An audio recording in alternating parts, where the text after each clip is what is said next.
Return to Glory podcast. Sarb, Nikki, Austin, Rose, Dakota, Free Tag. I don't have a bowling sound to enter here, but might as well insert bowling ball hitting pins and knocking them down as the Huskers are going bowling for the second straight year here under Matt Rule after beating Northwestern 28-21. So let's take a little moment here to celebrate that. Woo! When was the last time we were able to go bowling before November? I don't have it pulled up. Do you know? No, I don't know. I thought that was like a stat you had like ready to go. No, it's not. It should have been last year, but it wasn't. I think we do have to appreciate this a little bit and not overlook it. I know where we're at as a program, and some people are wanting us to be a lot further than this, but to look at where we've kind of come over the last 10 years, it's an accomplishment. And actually this year it wasn't even talked about. And Rule even said it, and the players said it in the locker room. It wasn't even talked about. So that shows signs of, no, this is the expectation is we make a bowl game every year and just appreciate that we haven't been there the last 10 years. Cause there's obviously been times we haven't even been close to that. Now we have a lot of games left this year, which is also a positive. But I do want to call that out because it hadn't been talked about. Dak wore his bowling shirt at the tailgate this week. You bet. That's back-to-back years I've wore it. They made a bowl game both those games. So wow. So I'm basically the reason why Nebraska made the bowl game. Yeah. Well, I'm glad you were there. Yep. And I do think the whole narrative of Nebraska football and where we need to get to or want to get to of being a consistent playoff team or more than that eventually. I mean, that's the goal. This is a step in the right direction. I don't think it's coming quite as fast as some people want it to be or think it should be. And I do think a lot of that is Cignetti in Indiana. Like that is, not for Nebraska. That's everywhere around the country that people say, well, he can do it, so we should be doing it. And then I'm not saying that's a wrong take. It's also very true, but it does take someone, a special coach like Cignetti, to do something like that with what Indiana's doing.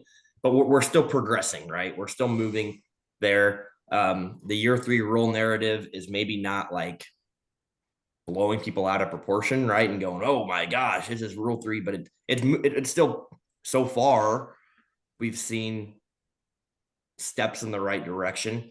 What does that mean for the next 3, 4, 5 years moving forward? I don't know. I mean, a lot of things can change, obviously, as we know. So I think just appreciate where we're at now. That was my general vibe. I'm not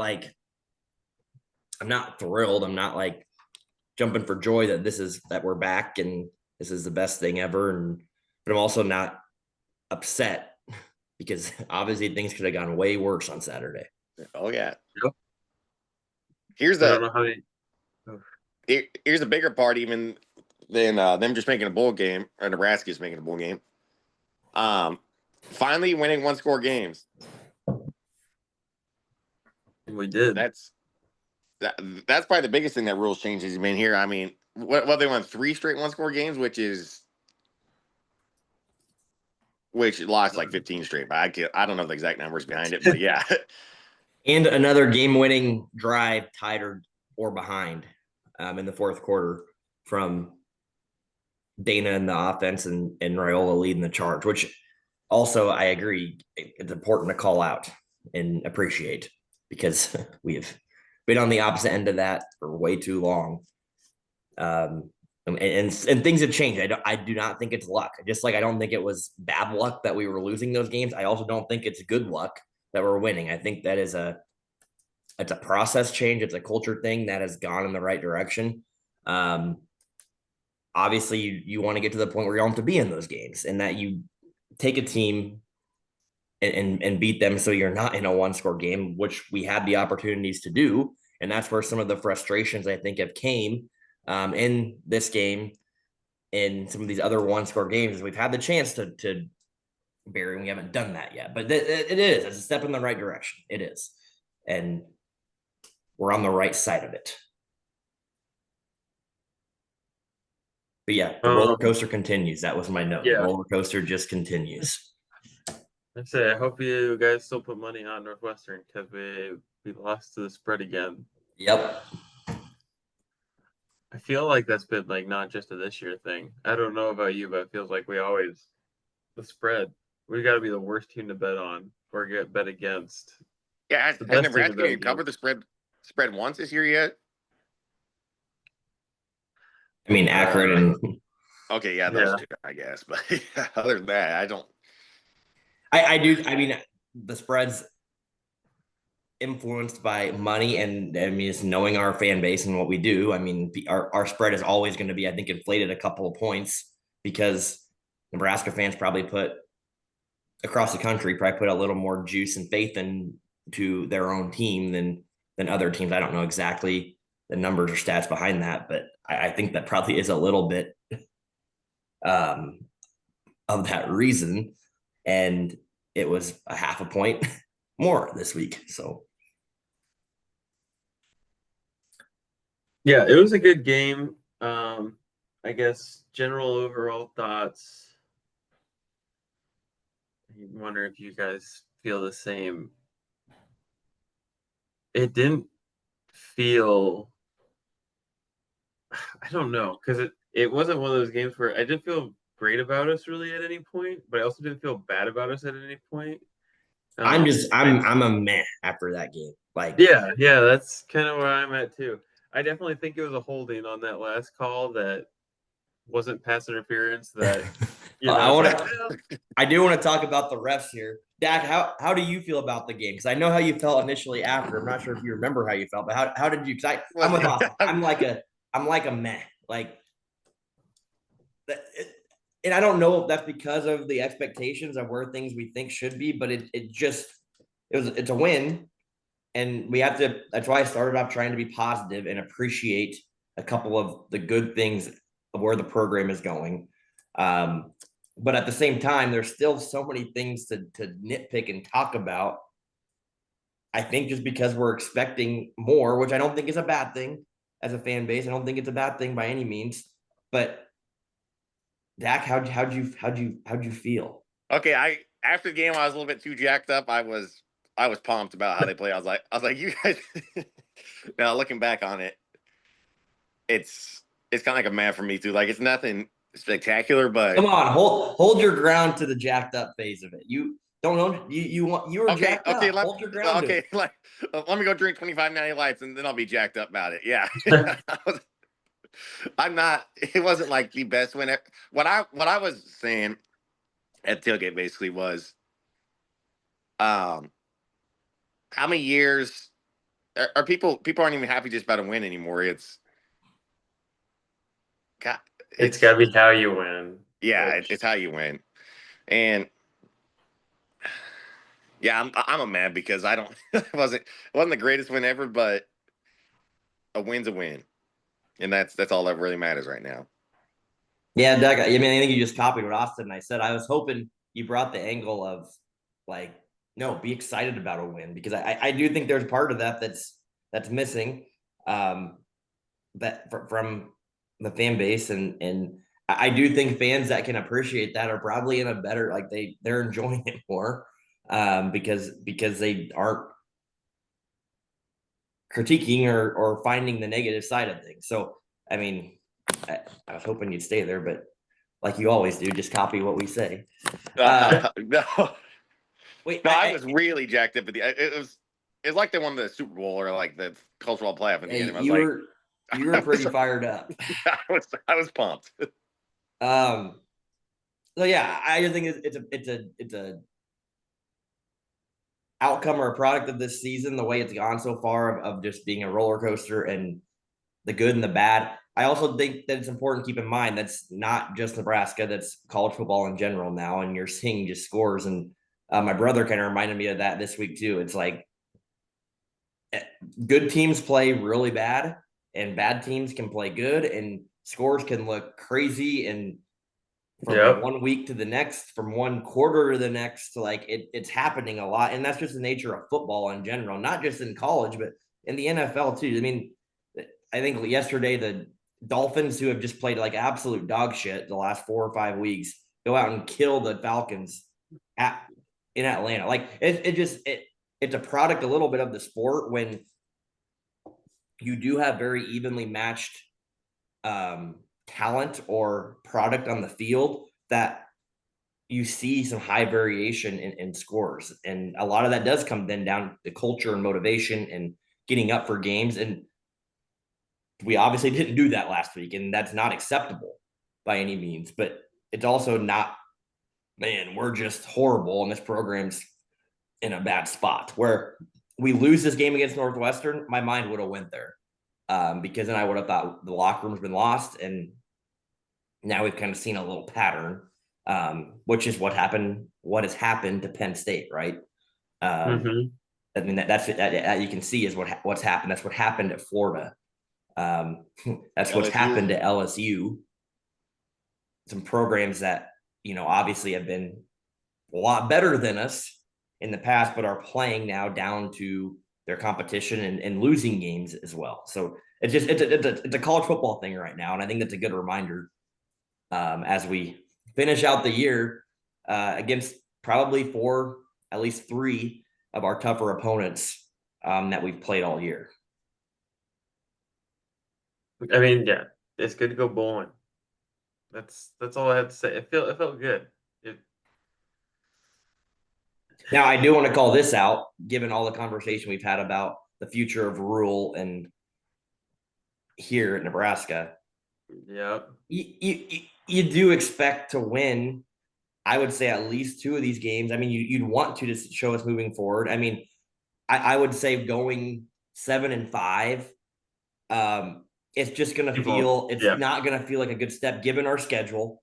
Obviously it's implying maybe we beat UCLA and lose USC, Penn State, and Iowa, right? You'd want to win at least 2 of those, if not 3 of those, to say, no, Rule's the guy we want here for the future to make our step forward in the progress. I think that's what we want to see. Some people might even go 4-4 if you want to go there, but I don't know that we're going to be favorites in a lot of these games. So there's not going to be the pressure of being a 7-point favorite to win the game. We kind of can play the little bit of the underdog mentality, but these games are going to be tougher. But I think for the program to take the step forward, we want to win them. Like it's not we're okay going 6-6 and 7-5, and that's progress, right? That's my worst fear. I'm going to start having nightmares on it. Is us going in 7-5 and maybe even 8-4, and everybody going, oh, we won 1 more game than last year. That's progress, and we're moving in the right direction. I'm like, and be satisfied with it as a program. The schedule was easy this year. It still is. Like that we can't be okay with that. I think that's a little bit yellow flaggy for me for the future if that happens. Now, who knows? We could lose all 4. We could win all 4. It's just the way the season's going to go. I mean, 8-4, you feel 2 wins is a pretty decent jump.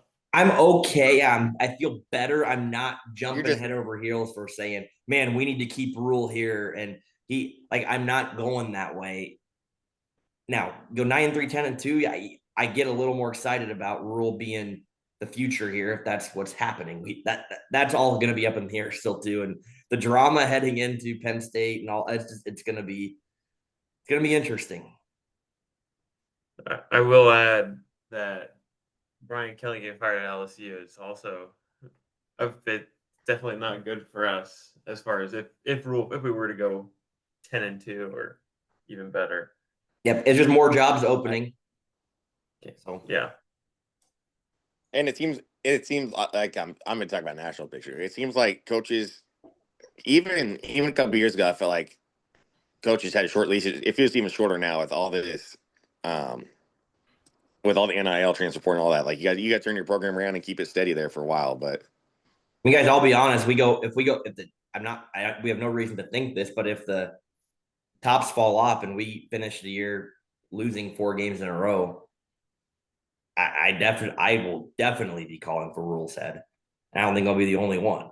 I'm not saying that will happen, but I think that just think about where we'll be at if that happens. I mean, we're not going to be in a good state of mind. I don't think, but so yeah, there's lot's going to happen here, I think, for the season. Let's talk more about this game here and dive into Northwestern. And there's some key points I want to mention. Let's stay on the positive side. Mike Ekeler, I think we just need to start doing a weekly appreciation for the job that he's done, and keep in mind what it has been before he got here, special teams with several different coordinator coaches. Again, we don't know the insides and outs of how to coach football in general, but special teams specifically. And Mike Ekeler clearly does, to a very, very superior extent. So I'm still petitioning for him to be our next head coach. If something were to happen to Rule, I just think he'd be tremendous. I don't know if you see, I saw the video of him going nuts after the kickoff return touchdown. Yeah. Rule even had to tell him to calm down. Like, it's great to bring that kind of energy and passion to, I'm going to call it the boring part of football, but to make it mean so much to the team, the players. It's winning us football games, like truly winning us football games. And it's not just on kickoff return. It's been, I mean, Archie Wilson had an average 50 some yards a punt. The one thing that would have topped that up is if he could have got that one to check up at the 3-yard line. Yep. He had 2 punts, and his one was a bomb. We did miss a field goal. Keep that in mind. That didn't look great, but it just, from an overall special team standpoint, appreciate the guy. And again, if anything happens to Rule or if things go south, like, give me Mike Ekeler. We're not going to pay the guy either like a huge salary. And I think a guy like that, blue collar, preaches energy, passion. Like, I think he'd be great. I just, again, appreciate him being here. He's the one guy I put some blind faith into, and so far it's been paying off greatly for the program. So I did watch the game on tape delay. I felt, I don't know if that makes me an old person, because I'm totally fine doing that now. But so when you do that, do you have zero idea of the game outcome? So I tried to have zero idea. The reason I did it was because I was standing in my fence. I had no idea what the score was. 4 o'clock, I had to go and get paint thinner at the hardware store. And I walk up to the counter, and the guy says, "Hell of a game by the boys today." I was like, damn it. I mean, it's so freaking close. I was cleaning up, and then I was gonna watch the game. I didn't even ask him. I wasn't wearing any Husker gear or anything. And of course, it's the freaking hardware store. But I rewatched the kickoff return twice after it happened, because I was like, oh, man, it was so pretty. It was great play. I don't know why I'm blanking. Williams? No. Yeah, Kenneth Williams. Kenneth Williams, there we go. I don't know why he doesn't play any other time other than kickoff return. So that got talked about a little bit after the game when I was driving home. He's not a very big dude. Don't get me wrong. He's got a role. He's got a defined, specific role. I don't know if you want to mess with that right now anywhere else. I think there's sometimes guys like that do your job, do it really, really well, get really good at it, and continue to get really good at it. And you don't want to add another thing to their plate quite yet. Now, maybe that's something in the future you definitely can do. But I agree. He's so fast. He's so fast. Yeah, he just barely missed getting tackled like 4 times on it. Like, I mean, it was just right at the heels. Like, he was inches from being tackled 4 different times. It was great. You're right. Our Lord and Savior, Archie Wilson and Mike Ekeler. Best unit of the team. Yeah, we were just talking about how Signetti turned around the Indiana program, like what Eckler's done. And I mean, Nebraska has one of the worst special teams in the country coming into the year, and just flip it around like in one season. Now it's easily the best unit on the team. Like it's appreciation post. There you go. Happy for you, Mike Ekeler. Happy for you. Get us some good graphics out there on social media for a Mike Ekeler weekly appreciation post. I'll make one. I'll make one. Okay. Offense or defense? Where do we want to start? Let's start defense.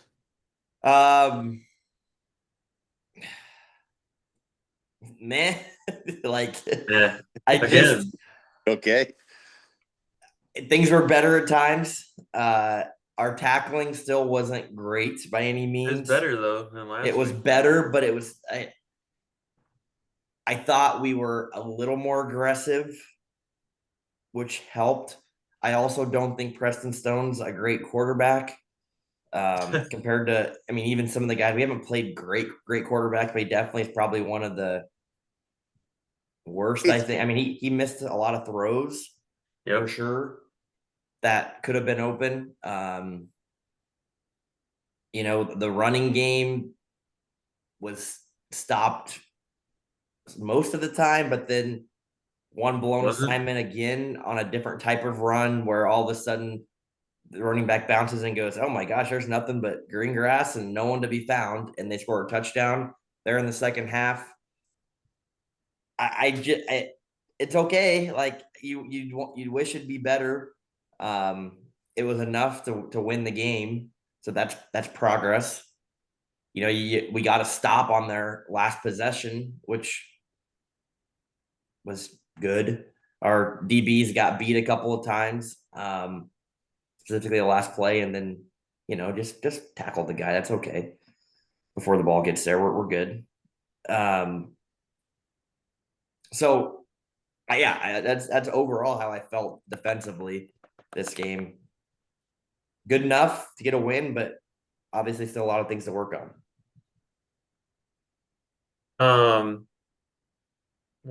So Malcolm Hartog's out for the year. Not the end of the world.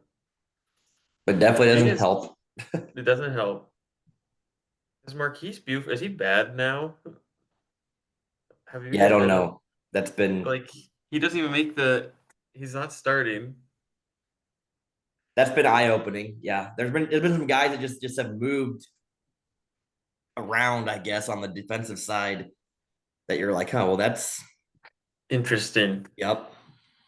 But yeah, you're right. It was a very meh performance. We didn't get really any pressure on the quarterback. Um, and Preston Stone definitely missed some open throws where it's like, well, if you hit that, I don't That's know. scary heading into USC week. That for me, that's like yeah, because they won't miss those throws. No, they shouldn't miss those throws anyways. I mean, it's still only 21 points given up. It's yeah, it was okay performance. It wasn't. Yeah, it wasn't. I still know this was like the fifth game this year where you walk out of the game not knowing how to feel about it. I don't know about you guys, Yeah, I don't know. but I know that's how to feel about it. My feeling is just like I said. It's meh. I yeah. know how to feel about it. I have my feelings about it. It's not like I'm like, what do I feel after this game? It just is very okay. It's very average. Yep. And here's another concerning part, and it's on the offensive side too. And it does. It goes back to interior offensive linemen on both ends. Short yardage situation on defense. I mean, Northwestern had Terrible. 3 QB sneaks, I think, and converted them all like very easily. Not tush pushes. I'm talking like 3rd and 2s where Yep. we aren't lined up right or something, and they identified, okay, well, we'll just sneak it for 3 yards because there's nobody. Like Preston Stone's like, oh, there's a hole, like catch it and go, snap it and go. So like that is it. It's not good. Because there's a lot of those that come throughout the ebbs and flow of a game. Um, so I I think that needs to get better. But I think we also know that's a weakness of our team is the interior defensive lineman. It's not great, and that tells you how important Nash and Ty were. And we've said that over and over and over. We don't have that this year, so how can we schematically adjust to that if we want to adjust to that, right? On 3rd and 2, maybe we don't want 9 guys in the box or 8 guys in the box and give up a play action 40-yard bomb like to me, I would want Preston Stone taking that chance of doing that versus them just being able to sneak it right up the gut for 3 yards, which they did more than once. So that's my general thoughts on defense again. It just feels like USC is going to be able to take care of or take advantage of the plays we're talking about that Northwestern missed a lot better this week. So that's the concerning part. I'll be curious about that too, because I don't think I haven't watched USC much yet, but I don't know if Jaden Mayava is getting under center and running a quarterback sneak. No, I can't imagine that Lincoln Riley's doing that with him. Maybe they are. So it is going to look different there. That concern, like that is, but Iowa's going to do that. Penn State's going to do that. I don't know the USC will. So the passing is going to be the interesting part where I still think we match up better with a team that I'm not going to call USC not physical, but that's not their type of style as much as Northwestern Minnesota. I think we maybe match up a little better, us not being as strong in the trenches, and I'll say it, not as physical as we probably want our team to be. So who do you think our best defensive player is? Everyone says it's Sire, right? But like the amount of times he's been getting targeted, and then he's also getting a lot of PIs. It's like, well, yeah, he's good, but I mean, I don't know. Singleton, like, I think Singleton leads in tackles. It's just, I don't know. And that's probably part of the problem, right? It's not a bad unit. We're not a horrible defense, but when we need a stop, we struggle to get the stop. We've taken too many steps back, I guess, from last year's is the problem. But you expected that though with Tony Wright being gone. Like, did we? Yes, I would say so. I would say a lot of Nebraska fans didn't think that. I mean, I think a lot of Nebraska fans thought it'd be the same, or I mean, I think guys that just goes to the Kool-Aid and the people that have high expectations. Like, I mean, maybe we did, but I just think the general Nebraska fans, I call our defense. I know we go back to rankings a lot, or I do call it a 7 out of 10 last year. I was saying we'll probably fall off, but better not fall off more than a 6. Like, I feel like we're down at a 4 right now, or a 4 or 5. It's not quite the level that we think it should be at. So, anything else defensive side?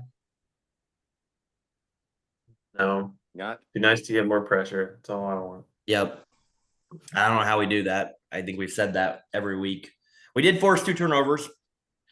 Finally, there's the one was, I wouldn't say forced. One was forced is a strong word.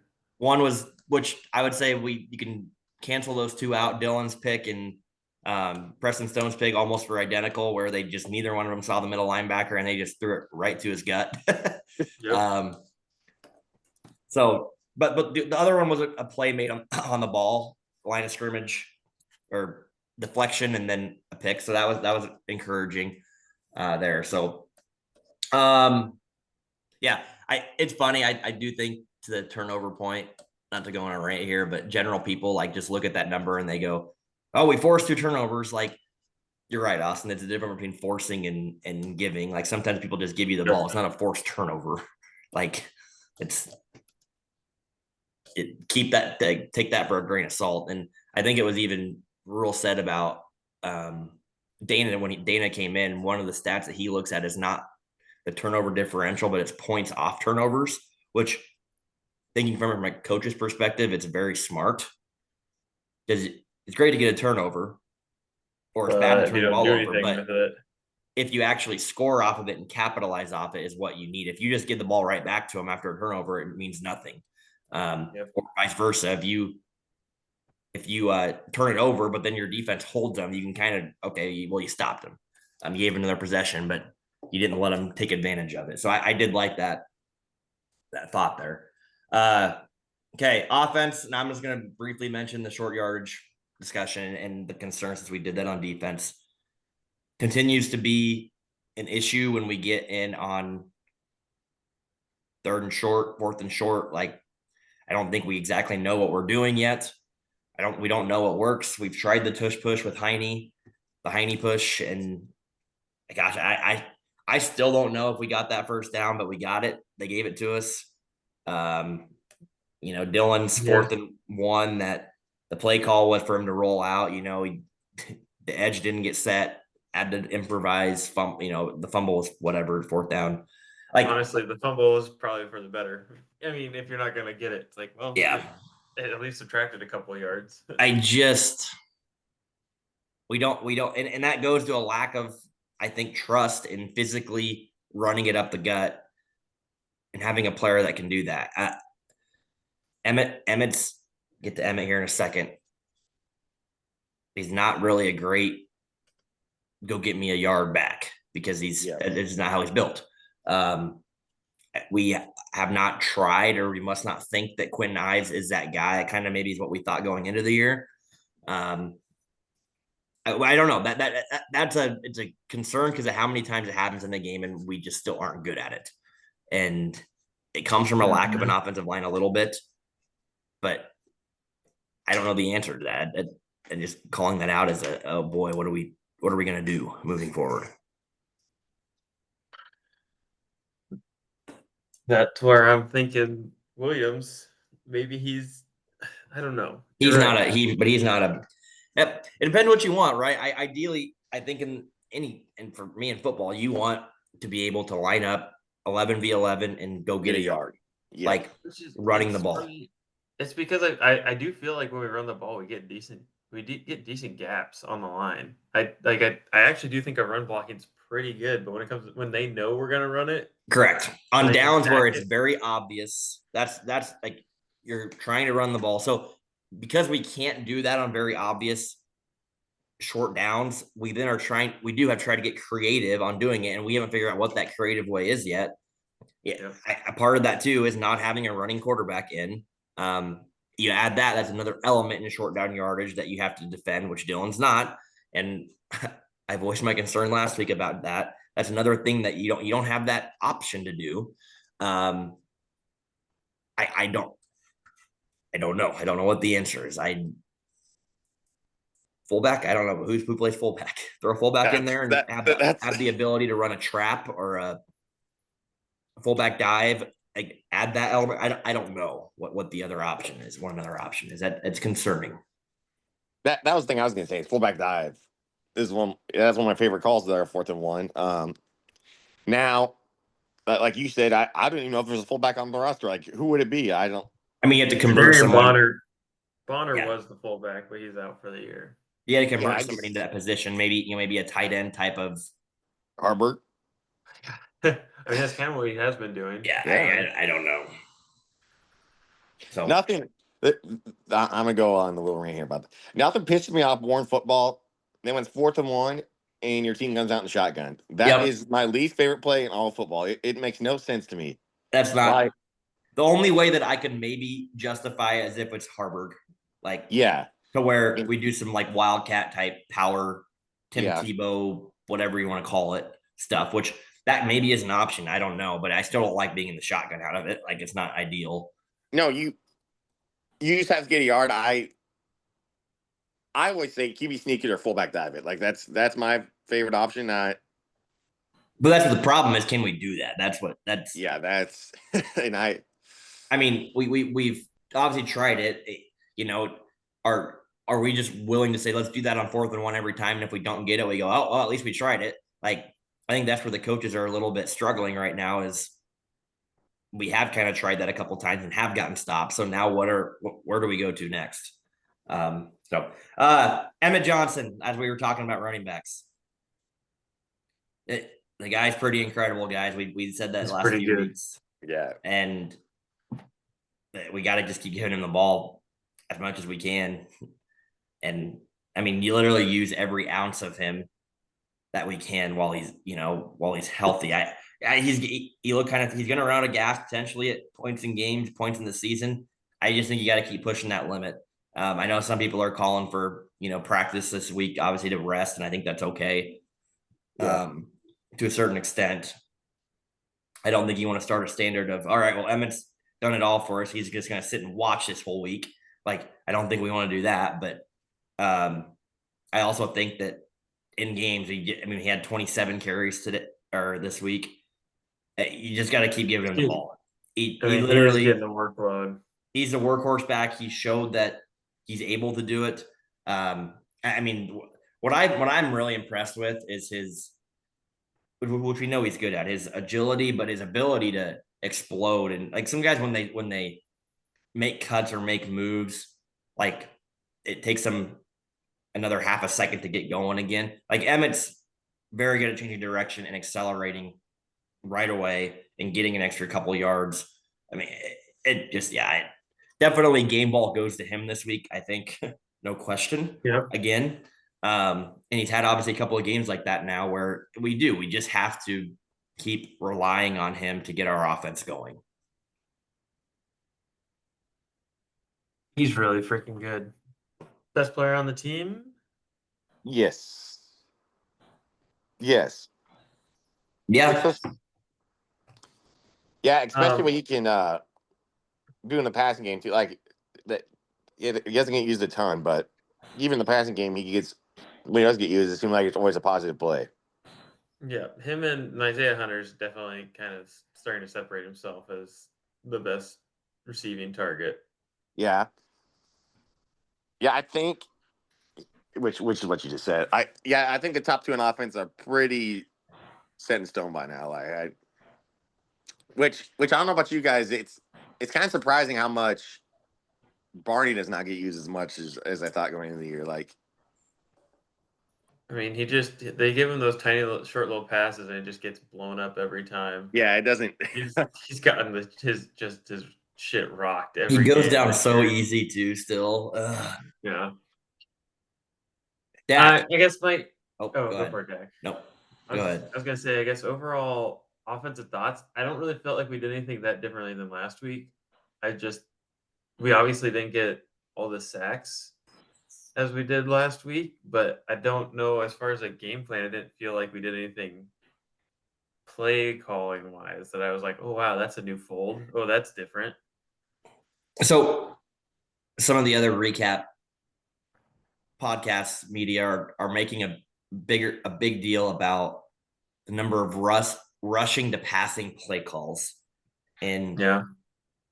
That leads into the kind of discussion of our identity. And I do think, Austin, that you talked about the difference. Game script matters of how the game's going, right? When you're losing to Minnesota, you're going to throw the ball more. And Dana mentioned that, like that, there's a sense of that. So keep that in mind when we're talking about this. And at the same time, I heard someone else talk about Bo Pelini, where they asked, "Well, what is your identity?" And Bo would always say, "Whatever the defense gives you." Like that was his answer. Okay, Yeah. So there's an element of, and we've had the identity conversation. There's an element of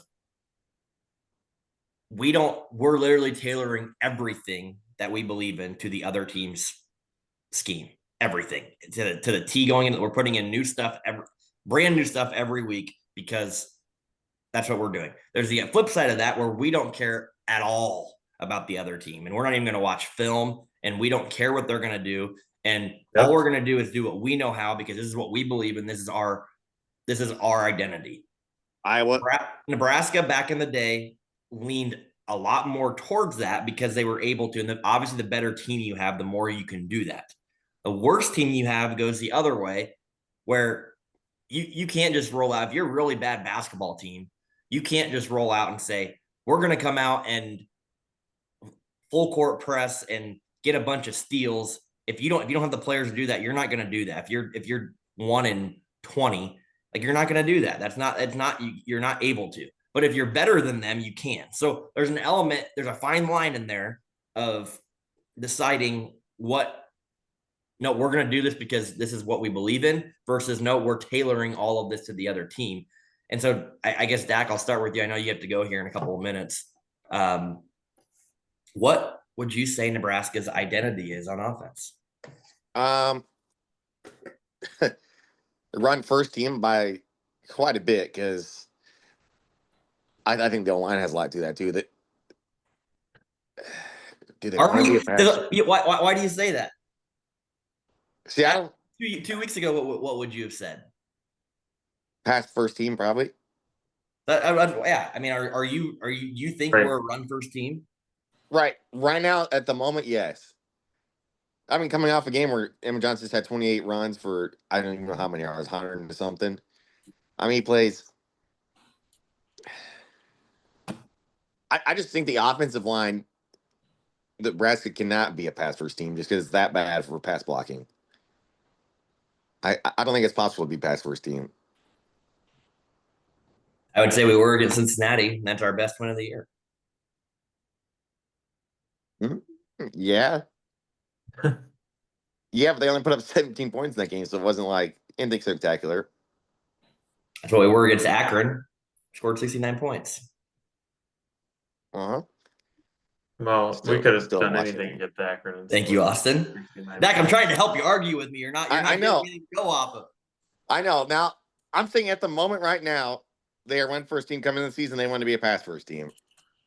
But right now, at this moment, they are run first, which will be, I think, the team set up the best. Okay, Austin, what do you think? I think we're pretty well balanced. I think we are kind of what they give us. I think we want to be a pass first team, and it hasn't worked out for us. So we've been forced into the last week or so being a run first team. Dak, you can get out of here whenever. By the way, if you got to go. Yeah, I do. I got a meeting. It's big. I do gotta get out of here. It's you know what? I'm not going to start about Lincoln traffic. It sucks in the morning. It's whatever. All right, I'll see you guys. Yeah. You have any more on that, Austin? No, that's what I do think we want to be a pass. I think Dana wants to be a pass first team, but our offensive line, our run blocking's better, and we've kind of been forced into a run first team, but we're pretty much balanced. Why do you think Dana wants to be a pass first team? Just I think that's just what he's comfortable with. I think that's where his brain goes when he's drawing up plays. That's what excites him is the downfield, cross the routes, that's just where he came from. We haven't talked about identity much this year. We've talked about it a lot previous years. And what both of you guys said is why this topic is so intriguing to me. I do think right now we're a run first team, or we were this last game. And we were after the loss to Minnesota, we were forced to shift to that mindset because of the lack of success we've had trying to be a pass first team before that. And I think that is what is concerning a little bit from a program philosophy, big picture standpoint on how the season's gone and why Minnesota happened the way it did was because we got away from the run first mentality. And I know you're saying we're more balanced, and I think that probably is pretty true. But it did. If you would have asked anybody going into Minnesota, people would say we were pass first, and that I think was the concern and why it is upset and frustrated people so much the way the Minnesota went, because Rule preached the first couple of years, or for he preached Big Ten football. We got to be a run first team. We got to establish the run, set up the pass. We got to be physical up front. We got to all this stuff to play like Iowa. We got to be like Iowa. We got to be like Minnesota.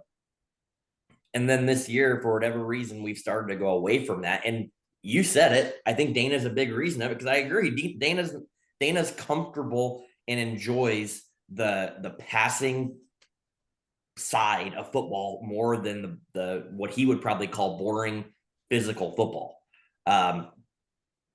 It's sad that it took a loss to Minnesota to actually realize that, but we did. It was overshadowed because we won Michigan State. We won Maryland. We won Cincinnati by doing what was quote unquote working in Dana's offense. That to me is a concern a little bit. Like it's a lack. What is the belief? Like I think Rule kind of wants to be more pound the rock, but I think he also is very easily influenced by someone like Dana, who that's the scary part. That's the concern. It took a loss like that for us to realize, oh, we better go back to our roots and pound the rock. I'll be curious what we continue to do. Like, obviously it worked, and we won the game again. I don't know that it's still concerning for the future. Like, what do we actually believe in what we want to do? And if we do that, what does that imply or mean for our team and our personnel? Because you take our personnel wise, skill players, that's why I think Dana wanted to go, but we didn't have the offensive line to do it. And if you don't have an offensive line, you can't do jack shit. But if you're not, if you can't run the ball and pound the rock and control time possession and all that, you're not going to be able to do anything anyways. So I think that's where we're at now. I mean, our offense is fine. Like, it's okay. Like, we've scored. It's, you look at the points. That's like 28. And then we had the terrible game against Minnesota 6, and then 34, 38, 27. You know, like, if you were to tell me that we were going to be averaging 27 points a game, I mean, technically we were averaging more than 27 points a game because of those. Yeah, we obviously had some bad offense last year. We know that. Last year we couldn't even get above 20. We lost, like, we held all of our opponents under 20 points, and we lost, 6 games. So it's tough to be super upset about the offense. Obviously, what I'll be curious is how we finish the year against some better opponents that I think to win those games, we're going to have to play a lot more vanilla conservative with an occasional twist in there. Like, Dylan's numbers going after the first, 3-4 games, everybody's like, he's going to average 300 plus passing yards a game. And we're going to throw it 50, because that's what we were kind of looking like we were doing. And, we were throwing it 40 times a game for those first, 5 games. And we obviously got hit in our mouth, Minnesota. And, this week was, I think Dylan threw for 180, 90 yards. And the style was, we're going to give Emmett the ball and let Dylan convert when he needs to. And his last drive was a thing of beauty.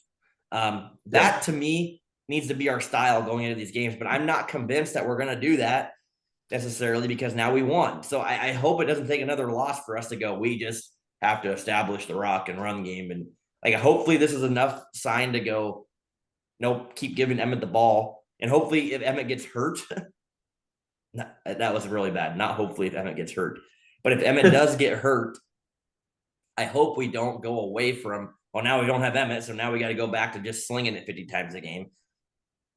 Emmett's obviously a big reason why our run game is very, very good, but I don't know if that's, we need to just abandon it if we don't have him. So anyways, identity talk I think was important here to come up as we head into our last 4 games. And the last 4 games are definitely, I mean, I don't know where we feel about UCLA in general, but it feels like the 4 toughest games of the year. They will be. Yep. I think they will be, and they should be. And looking at, I pulled up next year's schedule, and we're in for a different kind of year. And I think this year's our opportunity to make a statement with a schedule that has been so far pretty favorable to go into. We can beat a USC, Iowa, and we said Minnesota's maybe in that tier too. Like, no, we're there. We're there. We can beat these teams. We're not a tier below them. But we haven't been. Minnesota showed that we're not yet. I wouldn't put Northwestern in that tier. I wouldn't put Michigan State or Maryland in that tier. So these 4 teams are probably, UCLA might not be, but 3 of the 4 teams are in that tier. And UCLA, I don't know, they looked good. But yeah, it's funny. You brought up next year's schedule. I was like, I mean, that could very well be the reason. Matt Rule could definitely be like, well, this is as good as it's going to get here. We're going to cash it now. Because next year it's Ohio State, Indiana, Oregon. Yeah, take out being a Nebraska fan at all, and from a pure business decision for Matt Rule, finish his year out strong, try to get 9 or 10 wins, try to get paid somewhere else because you're turned another program around.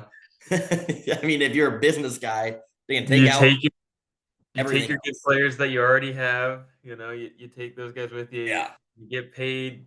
You've done the year 3 Matt Rule thing, and then you leave, and then And Nebraska gets. is that maybe a coward way of not taking on a challenge and not taking? Yes, but from again, purely business decision of risk reward, get paid more money, which is the wrong way to look at it, by the way. Like, as coaches, you hope that none of the coaches are thinking that, but it is, unfortunately, that's the world we live in. Yeah, that would that would be a smart move. But okay, last quick thing, and I'm not gonna go because we could talk 15 minutes about this. Officials, we have not had our annual official talk yet, I don't think. Some pretty bad calls both ways. Both sides, both ways. And I've even heard maybe even more calls that favored us, which, and biased Nebraska fans are going to go, no way. Well, no, there were some very bad calls the other way. And I think we got a lot of favorable spots. I thought in the game too, I was like, man, I don't think we got that, but we're crossed by a yard. There we go. Move it. Yep. So that happened. I think they also had one of those too. Yeah, it was not good. I heard Troy Dannon was very, very, very upset. Rule said he had to hold Troy back on the possession catch, which I don't have a clue. But that was the one call that went against us that I was like, I don't understand at all how that couldn't go in our favor. The only justification I first thought was it could have been a rule thing I didn't understand, but I don't think it was that. After rewatching it, the line on the TV was not where the sticks were. Correct. As I looked at it closer, and where the sticks were was very, very close to where he ended up having possession. You look at the still frame of it. However, they still marked the ball at the 25 after the review. If they would have marked it back at the 27 and a half or 26 and a half, they would have marked it there and gave him the first down. I would have been like, okay, yep, like they probably didn't have enough evidence to say it was short of the sticks, because you look at the sticks there. I mean, it's in between the 26 and the 27. The line was marked on the almost 25 on the TV. So that was my only explanation I probably had, but then they marked it on the 25. I'm like, there's no way the ball was on the 25. We watched the replay of him bobbling it and then coming back. Yes. I agree. The first down, I was like, yeah, okay. Like, that's, we should have stopped him before that. Do I think it could have gone either way? Yes. But then also, like I said, that holding on the last call that we should have definitely got called on. Yep. Man, I'm not going to complain about the refs. Was that Andrew Marshall? All right. I think. Yes, it was. Like, it seriously looked like he was trying to hold him because he knew he got beat. Like, it was one of those, like, oh crap, I'm beat. I got to grab on and get a flag. Otherwise, it's a touchdown. And they didn't even call it. Because it wasn't a pass interference. I do agree with that call. Like, it was already past him, but definitely a holding. I am pro to admit, like, yeah, we got away with one there. I don't know. Like I said, we benefited. They were bad both ways. So it was just the first game we've had inconsistent, or I guess consistently bad officiating. It's true. There haven't been any other games where I was like, oh, that's a bad call. Right. There were a couple on both sides. I was like, that's a bad call. Yeah, PIs, spots, just yeah. I didn't recognize the head official that much either from other Big Ten games. But guess what? I guess we were both 5-2. But when you have the 11 a.m. game on right, you're not getting sometimes is what happens. You don't get the best of the best. The A team. So, all right. Well, it is officially USC week. I'll just say this: winning this game made this week a lot more intriguing, enjoyable. You lose this game, it takes the pressure. I shouldn't say it takes the pressure off, because it is still a top 25 team, and you can't gotta shake that monkey too. But it takes the pressure off. Things would have spiraled down in a really, really bad way if we lost to Northwestern. We didn't. I mean, from a fan point, everything, everybody would have just been done, like, over this season, all really. And there would have been very little juice for this Friday or Saturday night game. which has been hyped up, obviously with the blackout and it being the night after Halloween, first game in November. And it'll be a really fun atmosphere and week heading into it because we won. If we would have lost this game, it would have been very, very different story. So I mean, it just makes it so if we go 500 at the end of the year, you don't feel you want to go more, obviously, but that means we have a 1 win over a decent team. I'm hoping that doesn't happen. We'll see. While we're not probably favored or probably UCLA, I'm not sure what that'll be, but we'll definitely be underdogs in the other three, I think, given the way everybody's played so far. Penn State could be rough shape because they've got Ohio State and Indiana and then Michigan State before us. So I still think I don't know. I'm just not going to be okay with 7 wins. 8 wins, I'm even going to be I think we got to get to 9 for me to feel just with given this year how it's gone and some of these teams, right? Like I just and I'm not saying we can't. We definitely can't. 7's gonna 6 or 7's obviously a whole nother conversation. So okay. Enjoy. Are we doing a basketball preview this week? Let's do it this week. Yes, we'll do one. We'll get one out this week. Yeah, because season starts next week, and the guys play tonight against Midland exhibition game at home. We'll get a basketball preview out, a separate episode. Volleyball still undefeated in Big Ten play. Yep, we're still not losing. Yeah, there's some talk on volleyball I want to do eventually too, because we're in a very good spot right now, which has a lot of things you can read into, I think, that are mostly positive, but also like, how do you, it's just unique, right? Like to be this dominant and good, how do you handle that given what happened last year and everything? So yeah, we'll have to talk some volleyball here in a little bit too.